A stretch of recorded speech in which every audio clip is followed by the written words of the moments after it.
Perkenalkan, nama saya Nilo Putudia Pradnya Indrayani. Pada video kali ini saya akan mengulas kasus 6 tahun lalu, yaitu kasus Freddy Budiman, yang dimana ia merupakan seorang pengedar narkoba serta dalang dari pabrik sabu dalam LP Cipinang. Serta juga saya akan berpendapat setuju dan tidak setujunya saya pada hukuman mati yang diterapkan di Indonesia. Untuk mengetahui pembahasan lebih lanjut, ada di video selanjutnya.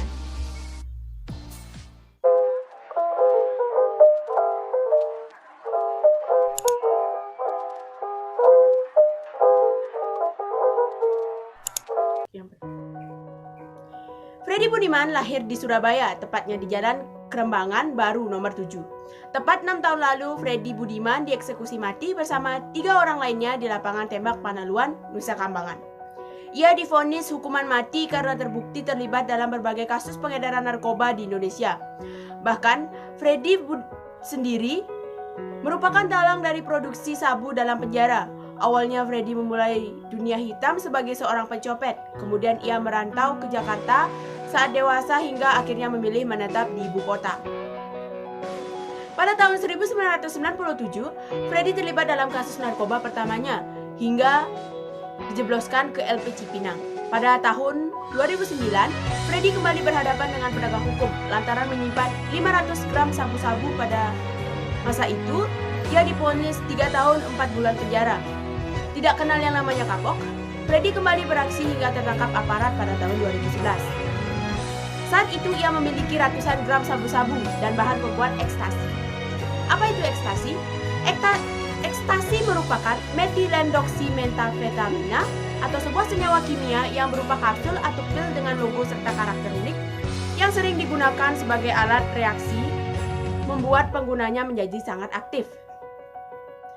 Setelah 3 kali ditangkap, kemudian pada tahun 2012, Pengadilan Negeri Jakarta Barat memvonis mati Freddy karena ulahnya mengimpor 1,4 juta butir pil ekstasi dari Tiongkok pada tanggal 28 April yang tiba di Pelabuhan Tanjung Priok pada 8 Mei. Aksi nekat ini dia lakukan pada saat masih berada dalam penjara. Pil impor dibungkus dalam kemasan teh yang kemudian dimasukkan dalam satu lusin kardus berwarna coklat. Apabila lolos, ekstasi ini diperkirakan dapat meraup keuntungan sebesar 45 miliar ribu rupiah. Pada tahun 2013, Freddy tetap mengedarkan narkoba dengan membuat pabrik sabu. Berdasarkan arsip tempo.co, bisnis ini telah beroperasi selama 2 bulan dan bisnis ini mampu membuat 2 kg sabu siap edar setiap kali produksi dan memakan waktu 54 jam. Bisnis ini kemudian digerebek pada tanggal 5 Agustus 2015. Pada Jumat 29 Juli 2016 pukul 00.45 Freddy dieksekusi di Nusa Kambangan, Jawa Tengah. Dia merupakan satu dari 4 orang yang ditembak mati yang terlibat dalam kasus narkotika, dan 3 orang lainnya dieksekusi setelah dirinya merupakan warga negara asing.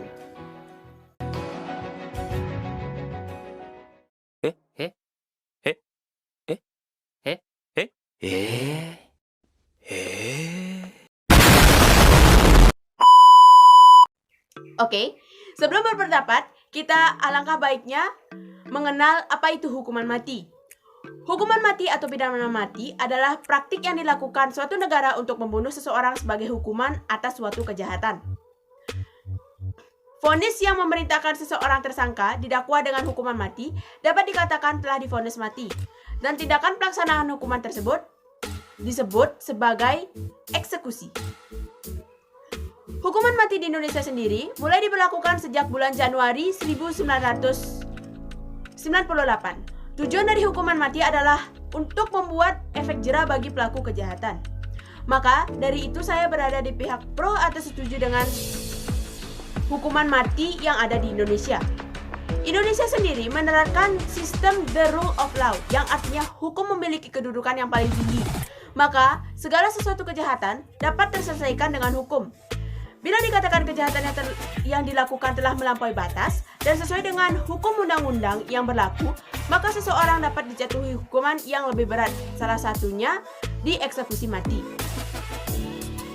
Tetapi, pada saat ini, pro kontra terhadap pelaksanaan eksekusi mati masih menjadi perdebatan untuk saat ini.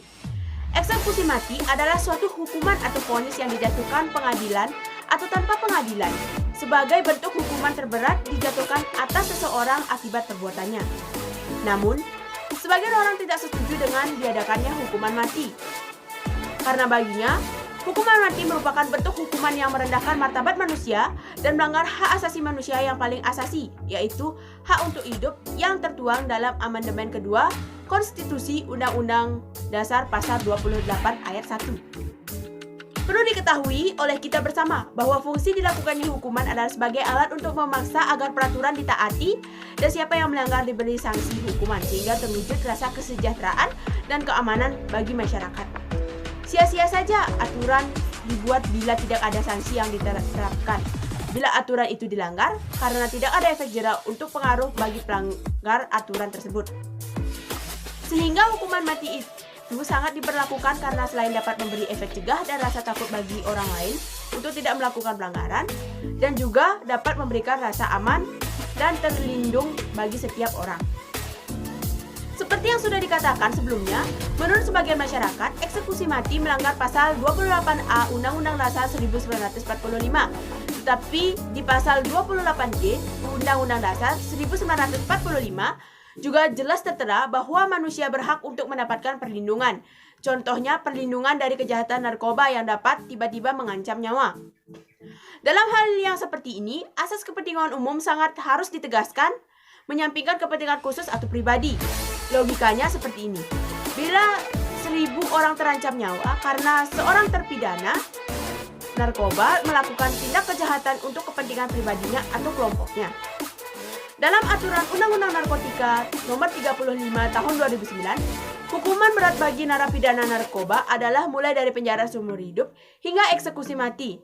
Terdapat beberapa hukuman yang berlaku. Hal ini dilihat dari berat narkoba yang ia bawa atau edarkan. Untuk narkoba yang beratnya melebihi 1 kg, pelaku akan dikenai hukuman penjara paling lama selama 20 tahun penjara. Penjara seumur hidup. Dan yang paling mengerikan adalah eksekusi mati. Hukuman tersebut juga tergantung motif dan seringnya ia melakukan tindak pidana yang berhubungan dengan narkoba. Sekian video yang saya sampaikan. Bila terdapat kesalahan kata atau hal yang tidak berkenan, saya mohon maaf. Untuk selebihnya saya ucapkan terima kasih.